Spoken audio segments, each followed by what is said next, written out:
Demikian juga kalau dia menentukan nasib, dia tidak pernah menggunakan azlam. Azlam itu semacam kidah, semacam kita tahu, semacam gelas, kemudian dimasukin tiga tulisan, ya, seperti orang Cina biasa. Iya, tidak, abstain. Jadi kalau orang iya, jalan. Digoncang keluar yang satu, tidak jalan, tidak jadi. Kalau keluar abstain, ulangi lagi. Ini semua kebiasaan jahiliyah dalam menentukan apa yang harus dilakukan di kemudian hari. Bismillahirrahmanirrahim. Demikian manusia kalau sudah terjerumus dalam khurafat, maka dia melakukan hal yang aneh-aneh, ya. Menentukan nasibnya kepada hewan. Ada suara tokek, dan pergi, tidak, apa hubungannya tokek? Gimana otaknya dipakai untuk menentukan nasibnya dengan tokek? Ya. Terkadang bertanya kepada orang gila. Subhanallah, saya pernah di zaman-zaman dulu masih di Papua, lagi musim porkas. Banyak orang tua, tetangga-tetangga pada nulis porkas, cari nomor yang muncul. Ada orang gila, mereka datang sama orang gila. Mereka bilang, "Pak, nomor porkas berapa?" Orang gila juga bingung apa yang ditanyakan. Ditanya terus, nomor porkas berapa? Jadi dia yang berakal nanya kepada yang tidak berakal. Nah, itulah kalau khurafat macam-macam. Yang berakal malah nanya kepada yang tidak berakal. Dan itu manusia. Lihatlah bagaimana manusia bertanya, menentukan nasibnya kepada burung. Yang burung aja tidak tahu apa-apa kok dijadikan patokan maju atau tidak sebagai tempat keputusan. Demikian juga seperti kondisi sekarang, sebagian orang, ya, yang waras malah pergi ke orang gila untuk mencari keberkahan.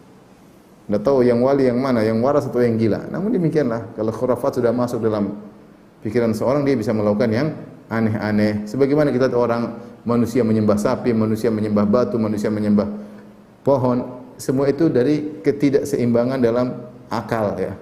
Gimana kemudian seorang menentukan nasibnya kepada seekor burung. Dan itu kebiasaan orang Arab dahulu. Jadi intinya kalau seorang ingin melakukan kegiatan, dia cari burung. Burung terbang ke kanan. Kalau tiba-tiba burung jadi kanan belok ke kiri, ini sudah saya enggak jadi. Berarti ini nasib sial. Kalau ada burung dia terbang, lihat burung terbang, saya tahu-tahu burungnya lewat ke kanannya, ini berarti nasib baik.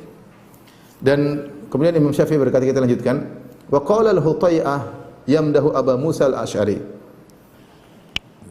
Hutai'ah adalah seorang penyair yang disebut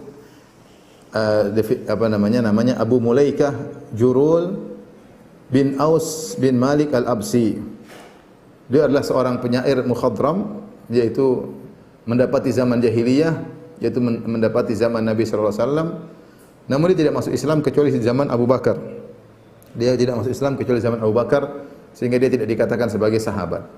Karena dia tidak beriman kepada Nabi sallallahu alaihi wasallam, ya, tetapi dia beriman setelah di zaman Abu Bakar.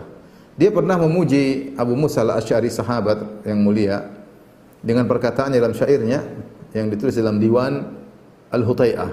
Ya, Hutai'ah seorang penyair. Dia punya diwan dikumpulkan dari beberapa riwayat, ya. Diwan Al-Hutai'ah, dia berkata, "Lam yazjurit tayra in marrat bihi sunuha wa la yafidhu ala qasamin bi azlami." Dia mengatakan Abu Musa al-Asy'ari tidak pernah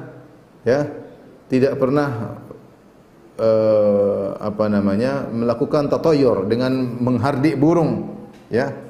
Meskipun burung tersebut misalnya terbang dari kiri ke kanan, dia tidak peduli mau terbang kiri ke kanan, kanan ke kiri, mau sanih atau barih, sunuh atau bawarih, dia enggak peduli mau terbang ke kiri, terbang ke kanan. Abu Musa al-Asy'ari tidak pernah peduli. Ini menunjukkan sahabat tertancap padanya tauhid, tidak peduli dengan kebiasaan yang sedang tersebar di masyarakat jahiliyah ketika itu. Jadi ini suatu tradisi yang tersebar. Orang Arab seperti itu semua. Namanya kalau sudah tersebar tradisi, biasanya orang ikut-ikutan, tapi sahabat Abu Musa al-Asy'ari tidak. Wala yufidhu ala qasamin bi azlami. Demikian juga kalau dia menentukan nasib, dia tidak pernah menggunakan azlam. Azlam itu semacam kidah, semacam kita tahu, semacam gelas, kemudian dimasukin tiga tulisan, ya, seperti orang Cina biasa. Iya, tidak, abstain. Jadi kalau orang iya, jalan. Digoncang keluar yang satu, tidak jalan, tidak jadi. Kalau keluar abstain, ulangi lagi. Ini semua kebiasaan jahiliyah dalam menentukan apa yang harus dilakukan di kemudian hari. Dan subhanallah Islam telah mengganti dengan sesuatu yang indah, yaitu musyawarah dan salat istikharah. Kata Nabi SAW, wa amruhum syura bainahum. Kaum muslimin urusan mereka dengan bermusyawarah. Kemudian juga Allah berfirman, wa syawirhum fil amr. Kata Allah kepada Nabi SAW, bermusyawarah dalam segala urusan. Kemudian juga ada syariat istikharah.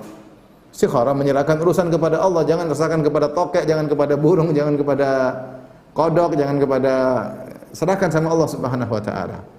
Ya, dengan doa yang sebagaimana kita tahu dalam surat istikharah, fa innaka ta'lam wa la a'lam wa taqdir wa la aqdir innaka anta 'allamul ghuyub. Ya Allah, sungguhnya Engkau yang mengetahui, aku tidak mengetahui. Engkau yang berkuasa dan aku tidak berkuasa. Engkau mengetahui yang gaib.